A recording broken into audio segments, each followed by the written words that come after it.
আমরা তো সবসময় বলে আসছি যে হচ্ছে নির্বাচন যে কোনো সময়ই হতে পারে। তো নির্বাচন হওয়ার পূর্বে কিছু কাজ অবশ্যই জরুরি। আপনার মোটা দাগে কিছু বিষয়ের পরিবর্তন না হলে তাহলে নির্বাচন করে তো কোনো পরিবর্তন আমরা আনতে পারতেছি না। স্পেশালি আমাদের যে আওয়ামী লীগকে নিষিদ্ধ করা বা হচ্ছে আওয়ামী লীগকে নির্বাচন অযোগ্য ঘোষণা করা, আওয়ামী লীগের বিচার করা, গণহত্যার বিচার করা, এরপর হচ্ছে আপনার প্রশাসনকে ফ্যাসিবাদ মুক্ত করা, পাশাপাশি হচ্ছে আপনার এগুলো করতে গেলে সময় লাগবে না, কি মনে করেন? আমরা একেবারে পুরোপুরি করতে পারবে সেটা বলছি না। প্রশাসনকে ফ্যাসিবাদ মুক্ত করা যতটুকু করা সম্ভব কনসেশনাসের ভিত্তিতে, বাট আওয়ামী লীগের বিচার ছাড়া তো আপনার কোনো নির্বাচন হতে পারে না। এবং আপনি আবার সেই 14-18-তে যারা হচ্ছে ভোট চুরি করছে, যারা মানুষের অধিকার কেড়ে নিয়েছে 14-18-24-এ, তাদের সাথে আবার আমরা আরেকটা ইলেকশন করবো? তাদেরকে নিয়েই আপনার এটা কি ভাবা যায়? তো এটার একটা সুরাহা না হয়ে আপনি কিভাবে ইলেকশনের দিকে যাবেন? যারা খুন করেছে, হত্যাযজ্ঞে মেতে উঠেছে, তাদের সাথে আমরা আরেকটা ইলেকশন করব? এটা সম্ভব? আসলে এটা সম্ভব না, বুঝতে পারছেন? তো হচ্ছে যারা এই কাজগুলো করেছে, আপনি আজ পর্যন্ত হচ্ছে ফ্যাসিবাদের যেই দোসররা যারা হচ্ছে ওয়ার্ড পর্যায়ে মেম্বার পর্যন্ত আছে, তাদেরকেও সরানো সম্ভব হয়নি।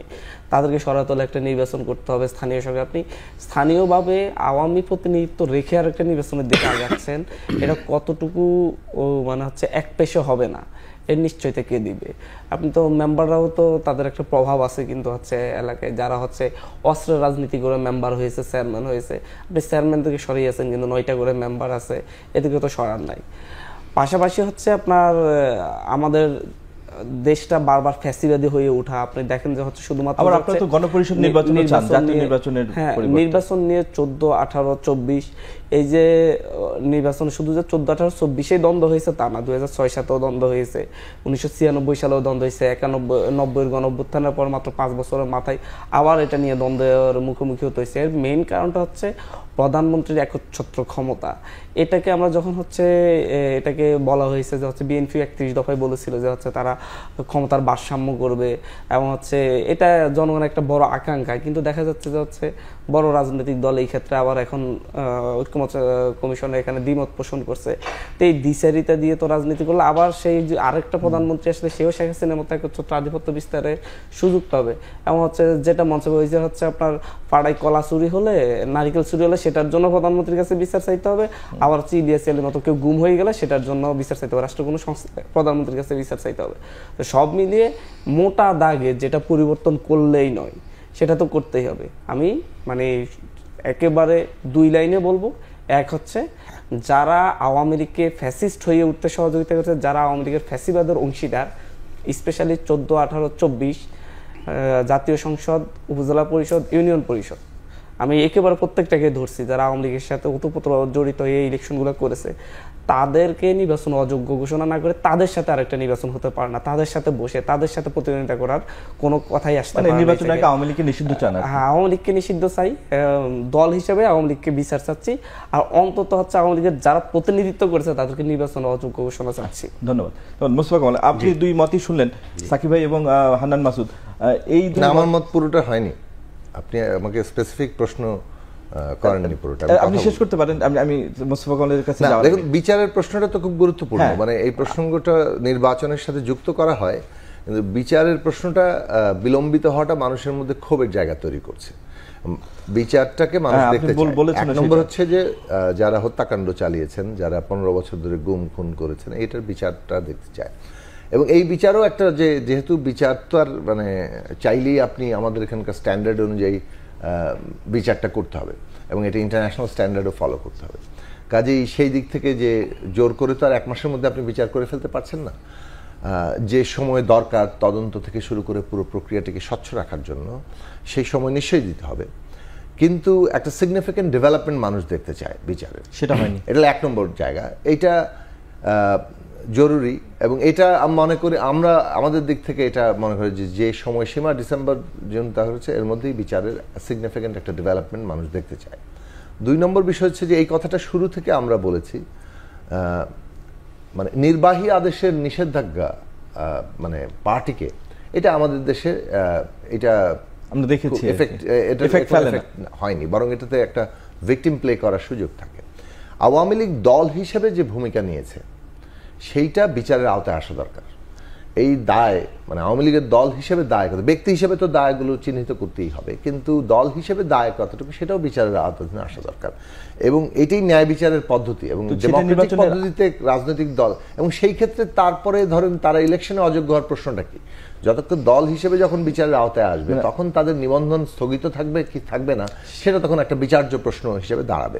সো প্রত্যেকটা জিনিসের তো একটা প্রক্রিয়া আছে, সেইটা একটা আলোচনার বিষয়। কিন্তু যে জায়গাটা জরুরি সেটা হচ্ছে যে ওকে এটা একটা স্ট্রং সেন্টিমেন্ট যে এই বিষয়গুলো ফয়সালা না করে ইলেকশনটা আসলে কিভাবে হবে।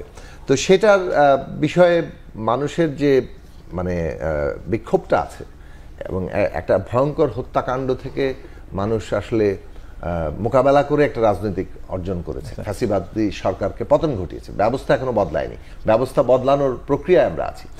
কাজে সেখানে এই মানুষের যে ইমোশন এটাকে গুরুত্বের সাথে নেওয়া দরকার।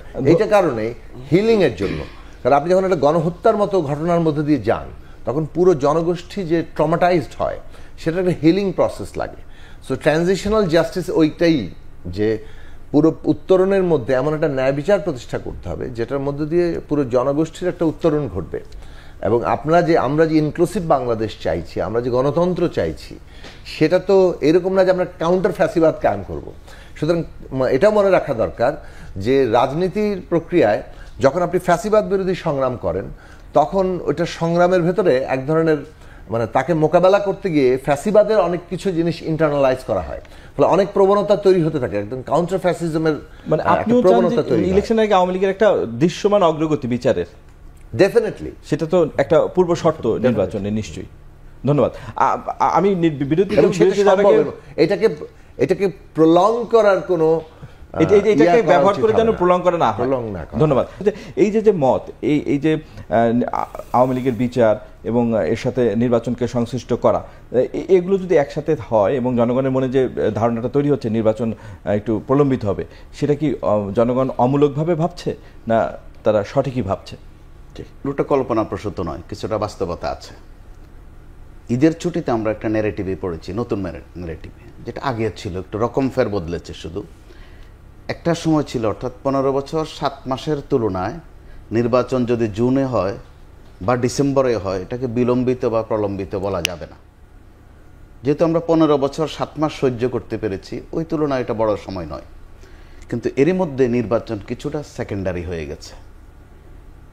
এর আগের পথে যে সংস্কার আছে, প্রশ্ন আছে বিচারের, তো আমরা দেখেন যে বিচার, সংস্কার, নির্বাচন তিনটার মধ্যে একটাও কিন্তু সাংঘর্ষিক না।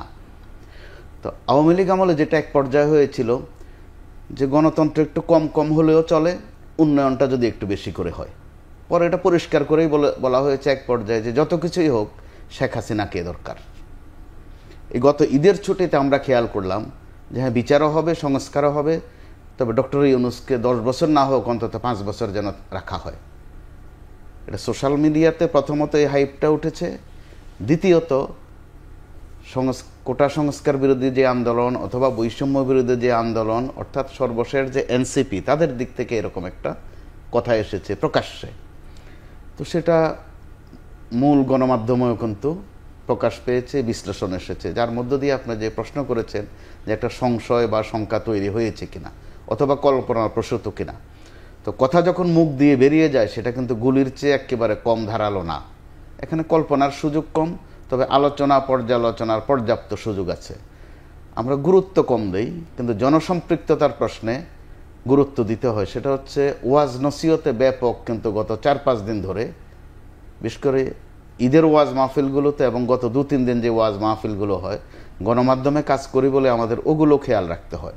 ওখানে কিন্তু প্রকাশ্যে মোনাজাত করা হচ্ছে, শুধু আহ্বান না, যে ডক্টর ইউনূসকে যেন আল্লাহ অন্তত 5টা বছর রাখেন। অর্থাৎ আমরা কিন্তু খেয়াল করছি যে ভাষণটা শুধু বদল হয়েছে।